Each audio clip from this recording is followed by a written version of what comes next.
Welcome to the channel. This is your boy Jermaine and your girl Jazz. Hey y'all. And a lot of you guys know that we've been married for like 13 years. And some of you that are just joining the channel, we just want to let you know. Show that ring, baby. Show it. You're such a troublemaker. So, the thing is, a lot of you guys been extremely curious. And a lot of you guys been wondering, how comes you guys been married for like 13 years and no kids? And the truth of the matter is, we really do want to have kids and we've really been trying to have kids. I know, it's been a while. So when we say a lot of people, we mean like our friends and family and, people that really know us like that. So sometimes it's hard to tell people like, the things that we've been going through. And so that's why we want to take everyone with us on a journey just to see like what's going on. And also, so a lot of women can relate, or couples could relate too, because when you share your story, it helps other people. So this is what we are doing. It's really to help others and, just to be honest about life, and because we're all going through something, Definitely. And we truly hope that our story will help a lot of you guys out there and inspire people to share. 100%. So we have this beautiful, amazing, rooted foundation. We decided that, listen, we were not gonna get married at 20, at 24, and then just decide to just have some kids right away. So we decided that, listen, we sit down, and the importance of having communication and understanding and using wisdom is crucial in your relationship. So we sat down together and we said, listen, we're gonna have kids, but for the first 4 or 5 years, we wanted to kind of like put in place where, we try to go to school and get a career and get an education and so forth. And also take a couple of vacation during those moments. With all of that being said, we talked to each other and we said, let's get a career, let's go on a couple of vacation, let's enjoy each other. Let's enjoy life, let's finish school. So we were both working at the time, school and working. So that all of that just to say like the whole process was to really focus on us and really set a standard on what we wanted in our relationship and how far we wanted to go and what we wanted to do and what not to do. So the thing that we really wanted, because our foundation is built on Christ for sure, we wanted to definitely focus on knowing each other more and then eventually having children. So it came to a point where we were finished school. We finally decided we got a bigger place and everything like that. And we wanted to now have children. And we've tried for a few years. And naturally, it just didn't work for us. Like, no matter what we did, it just didn't work. But one thing I could say is, ladies, whenever you have your cycle of the month, and if you think that your pain is abnormal or you're experiencing like heavy bleeding or anything that's abnormal, just get yourself checked out. It's so important because at that time, I had no idea the information that the doctor would tell me would be so vital for like the rest of our journey. But the thing I've noticed is that every time I would get my menstruation, it would be like extremely painful. But again, pain is something that you could only explain, but you cannot feel someone's pain.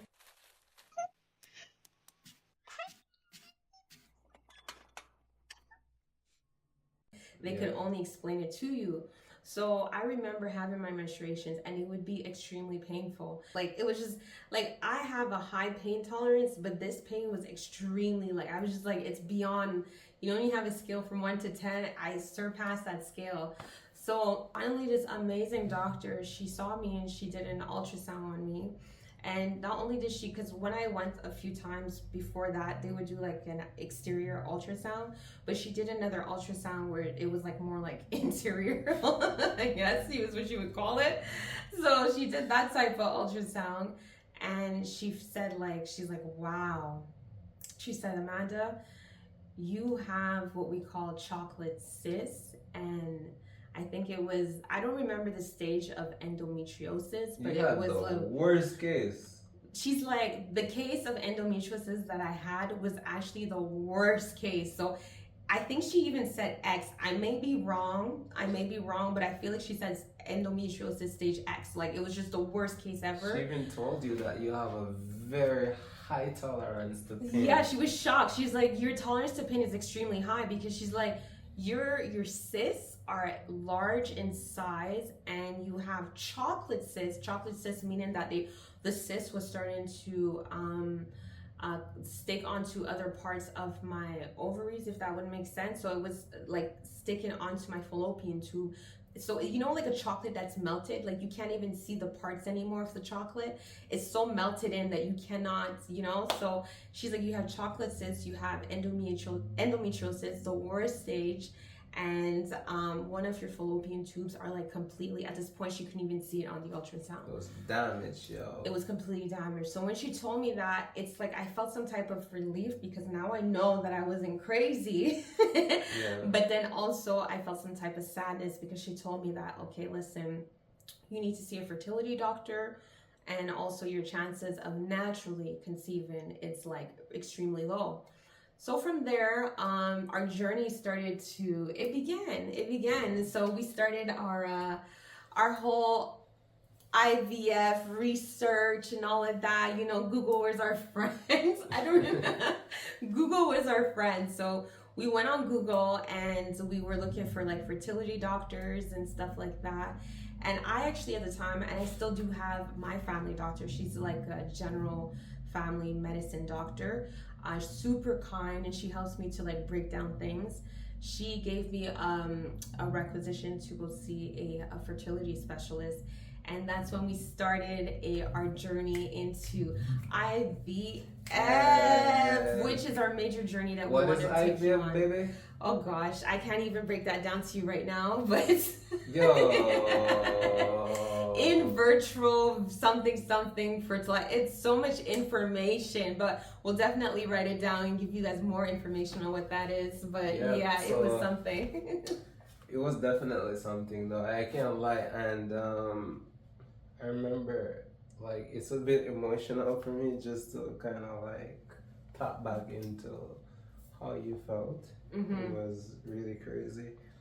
I must say that she literally, like, several times I would go home and she was depressed. Yeah, like, depression.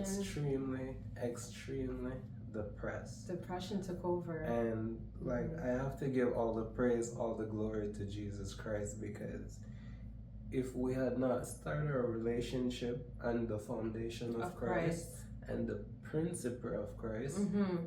I would not be able to, you know, stand here with her today and really, like, you know, doing this video and like kind of like explaining to you guys, like, you know, the struggles that we been through. It was hard to explain to every single person that this is what we're going through and that, because, you know, when you're like, we're human beings, you know, our channel's about honesty and, you know, making you guys know what's really going on and truth.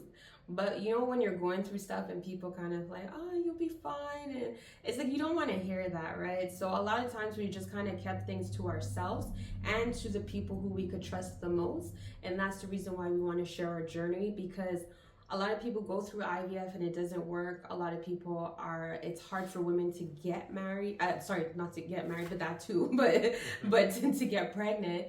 And sometimes when people are asking you questions, it just feels like you're being stabbed like multiple times, because they're like, the same situation that you're going through, you feel like you're in it alone, right? You really do feel like I was there with you. You were there, but I mean, even as a couple, you feel like the couple, you're just like, it's just you and your husband. No one else goes through this.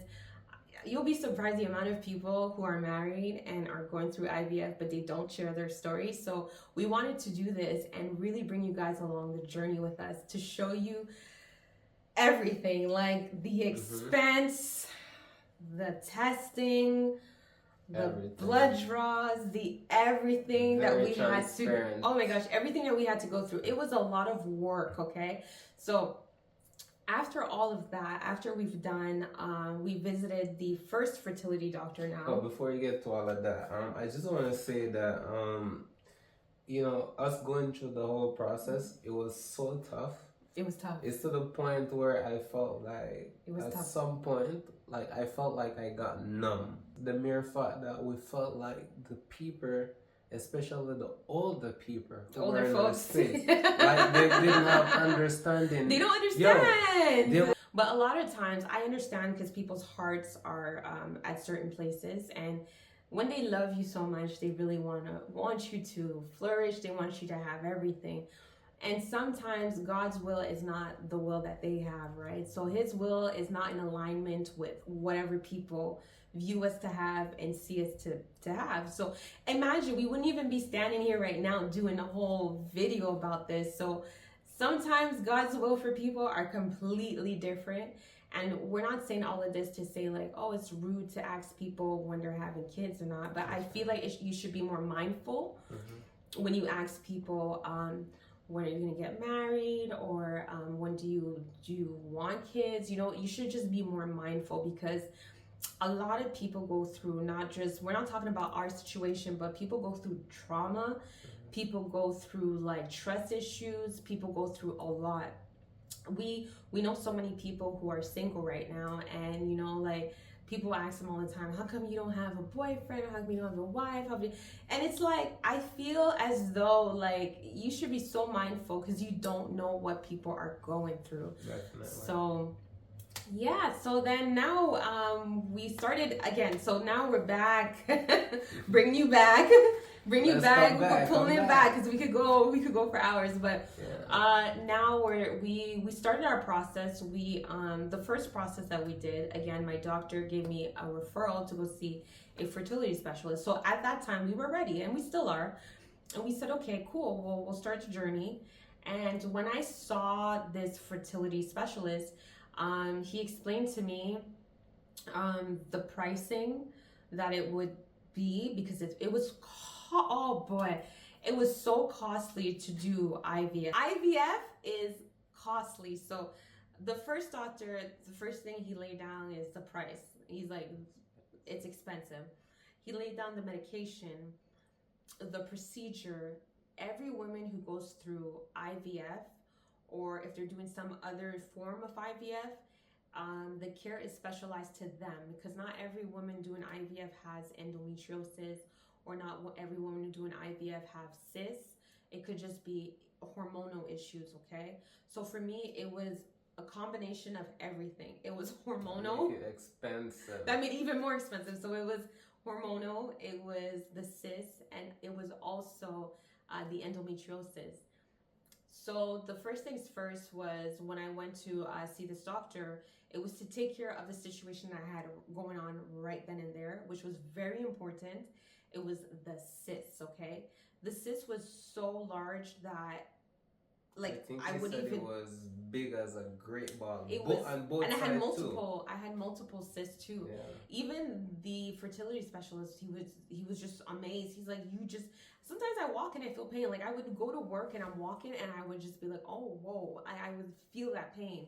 So he said, like, you have to do a surgery to shrink the cyst, to remove the cyst, and also take medication at the same time to shrink it, because it was vital to take care of, because it could explode and it could cause all sorts of other problems.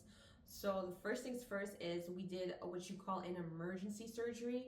So after all of that information was given out, when they say emergency in Quebec, man, like, I'm not talking the same day, okay? Like, people are like, emergency surgery, and it's like a week or 2-3 weeks later.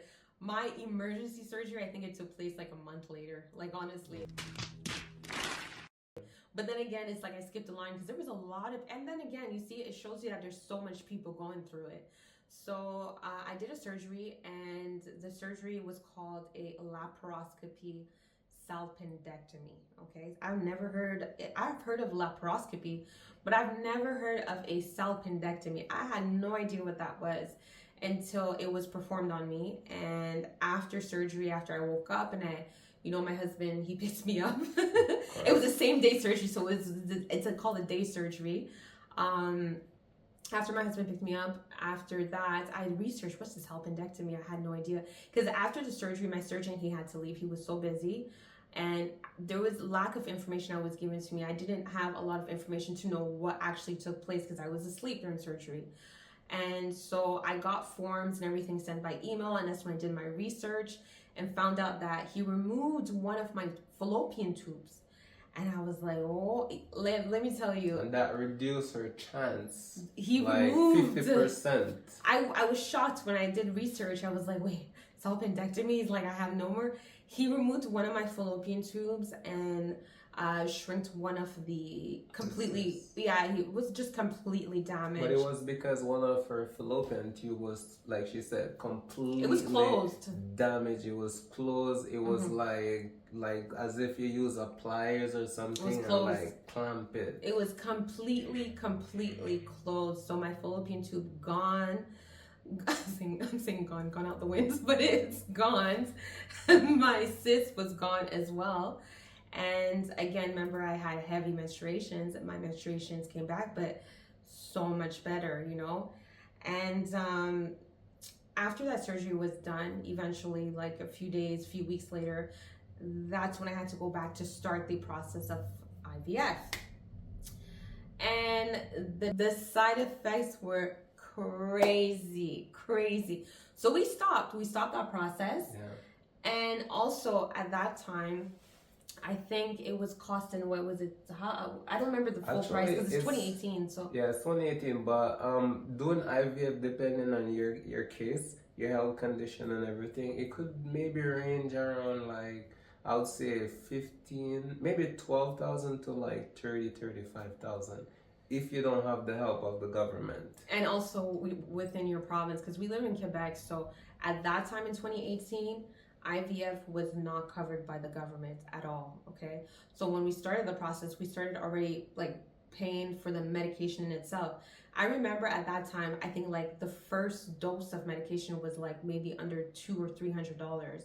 And there was multiple medications I had to take, but I stopped. No, but I think like even one medication in itself would cost like $200 or something. It's so expensive. So then we stopped. We continued with our life. We enjoyed life. We did what we had to do. And we had to have a lot of discussion. We decided like, listen, let's just put everything in the hands of Jesus Christ and let's just try and, you know, just see like how she did the surgery. And she started a dose of the medication and the cyst was drained to a certain extent. Let's try and see if we can like naturally, you know, conceive, if she could naturally conceive and so forth. And we tried for a few more years and it just didn't work. It just didn't work. You know, sometimes like, even as a Christian, it's like you believe for things, right? And you know it's going to happen. And there's ways that you want it to happen where God's like, I don't want it to happen for you in that sense. Because after I did the surgery, naturally I wanted to conceive. I'm like, yeah, God's going to bless me naturally. Don't worry about it. It will happen, I believe. But you know, sometimes I say it all the time, God puts people and in places for you to use a certain system for you to help other people, right? And so we tried... we went back again. I mean, lo and behold, what happened was the second time, I think the first time because it was so expensive and we had zero idea that the government actually helped. I know, yes. So this was a few years later, right? So at the time, the government of Quebec had announced like, you know, IVF, you have to pay for it. But then back down into like what, 2022, 23, we weren't even thinking really much about the IVF until one day I was by this lady's house and she explained to me, she was really kind to me. I was babysitting for her and I was like, oh, you know, we're just talking and stuff like that. And she's like, she asked me, she's like, do you have any children? I said, no, you know, me and my husband, we have a hard time. And she's like, have you tried IVF? And I'm like, I did a while ago, but you know, it's quite expensive. She's like, no, it's not. The government covers it now. I'm like, what? What? Bro, what are you talking about, man? We were so excited. We started IVF all over again. No. Rewind it, go forward. Oh, no, it's forward. Forward. So we started IVF. And the first things first, okay? The first things first, when you start IVF, you get a phone call. They ask a whole bunch of questions. Have you ever done surgery? Have you ever done this, that? There's a lot of process that you have to go through, okay? And once that's over, they send you a form by email, and you have to fill it up, and you have to sign it, and you have to send it back. But that form includes for you to do pap tests, to do blood tests. Jermaine had to do a spermogram. Just went into the lab and did what a man had to do. He had to do a spermogram test. Ooh. So Yo, she's more happy than I am. well, I'm happy that it's over with because we had to do doing IVF, there's a lot to do for both you, the person actually doing the treatment, and your partner. So there's blood tests. Jermaine had to do urine tests. He had to do a sperm test.